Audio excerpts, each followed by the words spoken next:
বন্ধুরা, অধিকাংশ লোকই কাঁকড়া খেতে ভালোবাসেন, তাই আজকে আমি কাঁকড়ার তরকারি রান্না করতে চলেছি। সবচেয়ে প্রথমে তো কাঁকড়াগুলোকে ভালো করে ধুয়ে উঠিয়ে রাখবো, তারপর এখানে ঝিঙ্গা দিয়ে আলু দিয়ে তরকারিটা রান্না করব। এইভাবে রান্না করলে তরকারিটা খুবই রসালো হয়।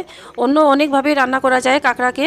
তো হলুদ নুন দিয়ে কাঁকড়াগুলোকে ভালো করে মাখিয়ে রেখে তারপরে এখানে আমি সরষে তেলের মধ্যে ভেজে নেব। যেভাবে আমরা মাছ ভাজা করি ঠিক সেইভাবে ভেজে উঠিয়ে রাখবো সবগুলো কাঁকড়া। তারপরে এখানে আমি আলু অল্প ভেজে নিলাম হলুদ আর নুন দিয়ে। তারপরে এখানে ঝিঙ্গাগুলো দিয়ে দিলাম, কাটা ঝিঙ্গাগুলো দিয়ে ভালো করে ঝিঙ্গার আলু একসাথে ভালো করে ভেজে উঠিয়ে রাখলাম। তারপরে পেঁয়াজ কুচি আর তেজপাতা দিয়ে সরষের তেলের মধ্যে পেঁয়াজ বাটা, কাঁচা লঙ্কা চেরা, লবণ, হলুদের গুঁড়া, জিরার গুঁড়া আর লঙ্কার গুঁড়া দিয়ে অল্প জল দিয়ে ভালো করে মশলাটাকে কষিয়ে নেব। মশলাটাকে ভালো করে কষিয়ে নেওয়ার পরে এইভাবে দিয়ে দেব সবজিগুলো দেওয়ার পরে ভালো করে কষিয়ে আরও 2 কাপ জল দিয়ে ঢেকে রেখে দেব। কিছুক্ষণ পরে কাঁকড়াগুলো দিয়ে ভালো করে কিছুক্ষণ ঢেকে রেখে নামিয়ে